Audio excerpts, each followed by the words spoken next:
Munyemerere mbashimire cyane mwese mwakomeje kuba natwe ndetse tukaba twatangiranye urugendo hanyuma uyu munsi tukaba tukiri kumwe reka mbabwire yuko rero mu by'ukuri tugiye gukomeza kujya tubana mu makuru ndetse n'ibiganiro bitandukanye by'umwihariko byibanda ku makuru avugirwa imbere mu Rwanda ndetse no mu karere k'ibiyaga bigari muri rusange cyane cyane muri Burasirazuba bwa Repubulika Demokarasi ya Kongo tureba ku mirongo y'urugamba aho AFC 23 yihanganye n'ingabo z'ihuriro rya leta zirimo ingabo z'u Burundi FDLR imitwe itandukanye nka Wazalendo. Hanyuma kandi wowe wifuza kuzajya ubana natwe umunsi ku wundi ukaba wagira uruhare mu biganiro byacu ndetse n'amakuru yacu, waduha inyunganizi, waduha ibitekerezo cyangwa se ukaba watera inkunga ibi biganiro byacu tubagezaho umunsi ku wundi, muraza kureba muri comment section cyangwa se aho bashyira comment cyangwa se batangira ibitekerezo, muraza gusangamo nimero yacu ku buryo mushobora kuba mwatwandikira twabashyira no mu rubuga rwa WhatsApp,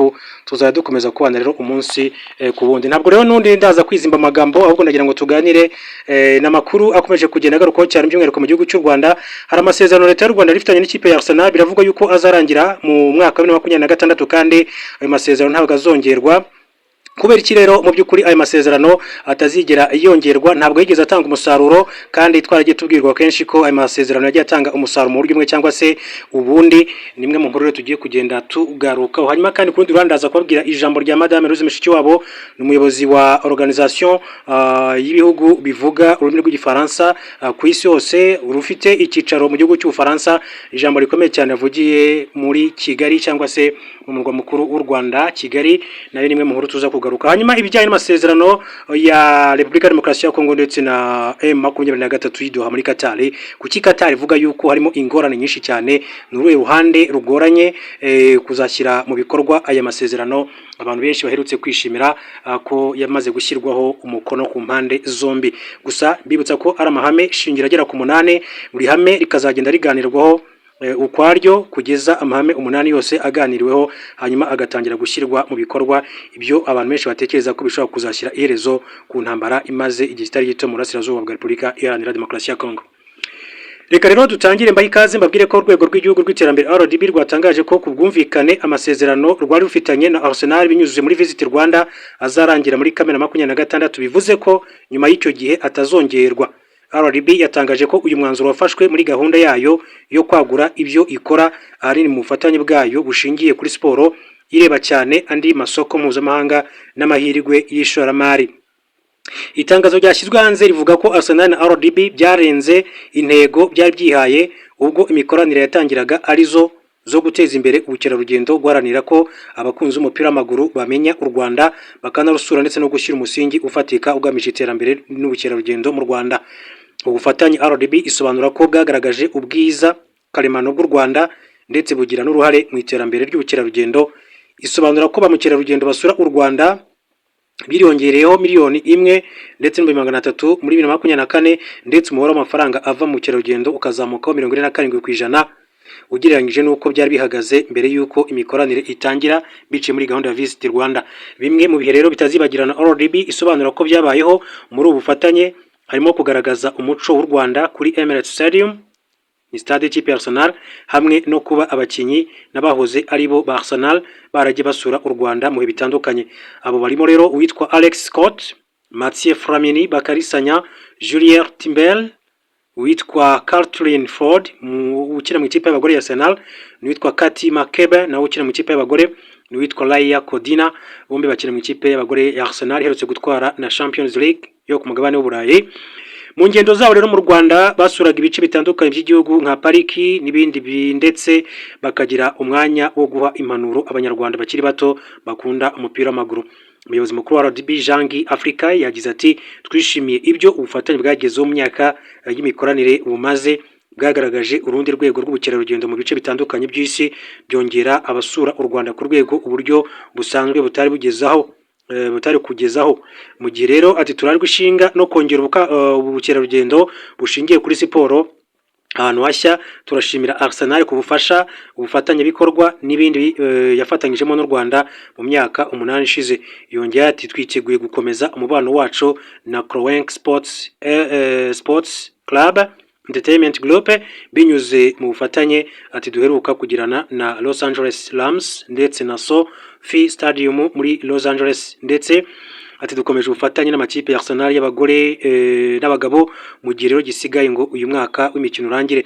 Bose turabifuriza ibyiza mu gukomeza guharanira intsinzi mu mezi ari imbere. Umuyobozi mukuru ushinzwe ibikorwa bya Arsenal witwa Richard Garrick yavuze ko gukorana Visit Rwanda nk'umuterankunga wabo wa mbere bambaye ku kuboko byari urugendo rudasanzwe. Yongeye ati mu myaka myinshi cyane twafatanyije kuzamura ubukerarugendo bw'u Rwanda ngo bumenyekane ku isi ndetse no kwita ku nyamaswa, kandi duhura n'abafana bacu bo muri Afurika. Imikoranire n'ubufasha bwa Visit Rwanda binyuze muri ubufatanye bwagize umumaro ukomeye cyane mu kuzamura intego zacu, bidufasha gushora mu ntego yacu y'igihe kirekire yo gutwara ibikombe bikomeye no mu buryo bwa mikoro. Turashimira RDB Rwanda Development Board y'u Rwanda ku bufatanye n'ibyo twagezeho hamwe.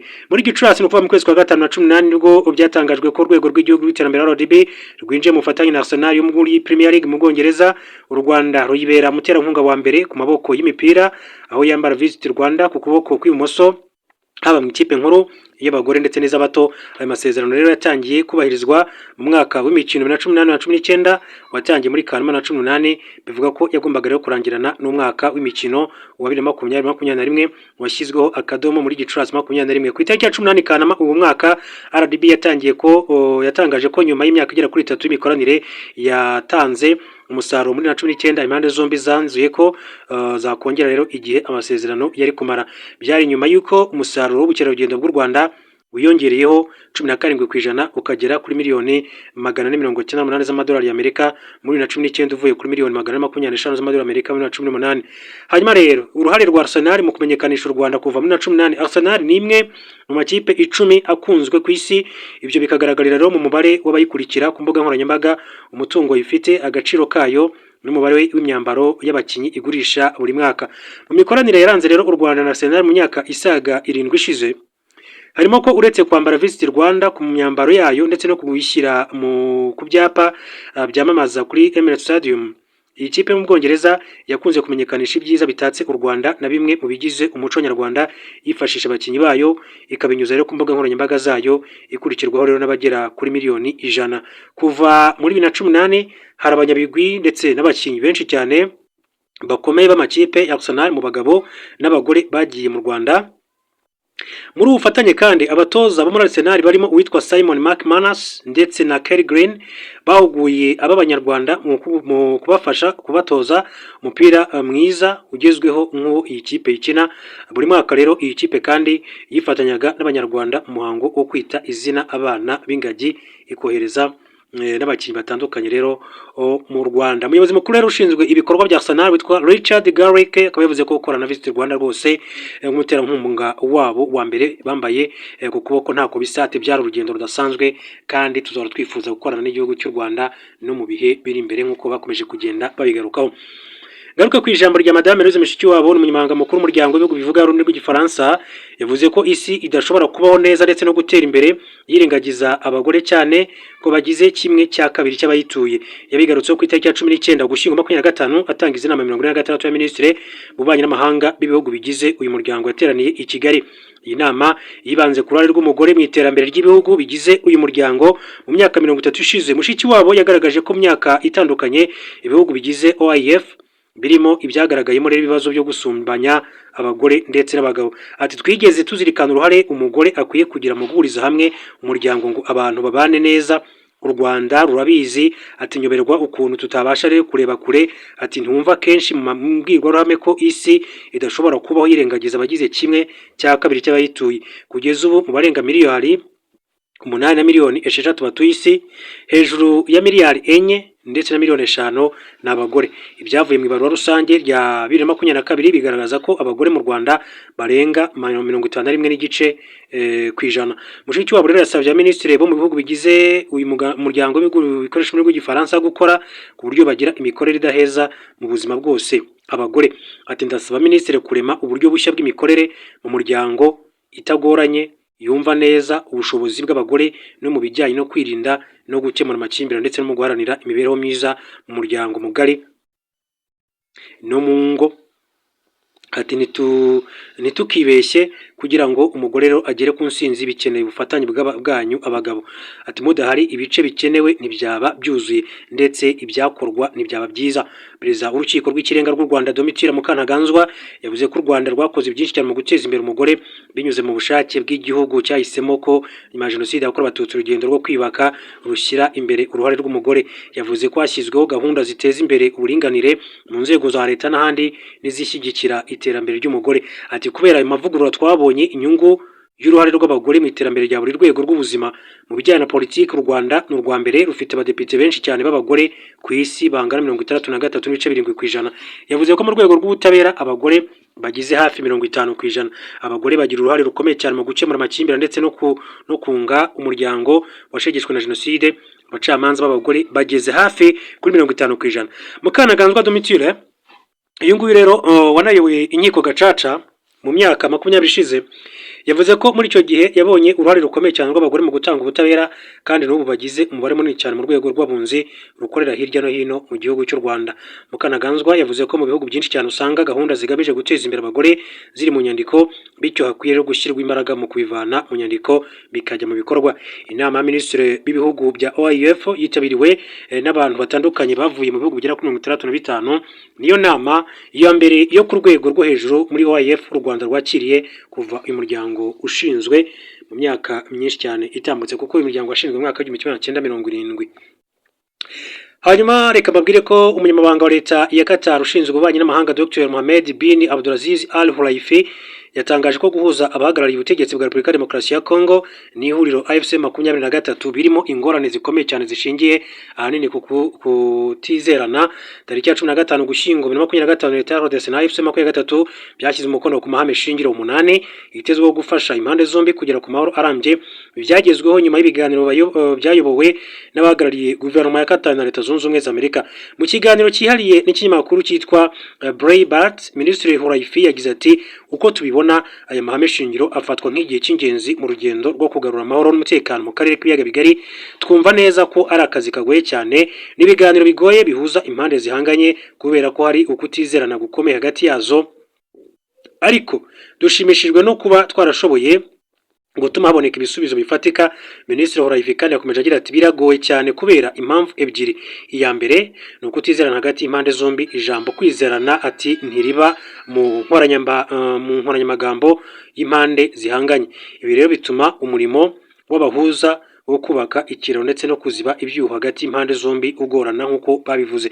Ibiganiro bihuriza abahagarariye leta ya RDC na AFC 23 Doha byatangiye muri Werurwe 2025 nyuma y'ikiganiro cyahuje Emir wa Qatar Sheikh Tamim bin Hamad Al Thani na Perezida Paul Kagame na Felix Tshisekedi, gifatirwamo umwanzuro wo gushyigikira ibiganiro bya politike nk'inzira yonyine yakemurirwamo amakimbirane amaze imyaka myinshi cyane mu karere.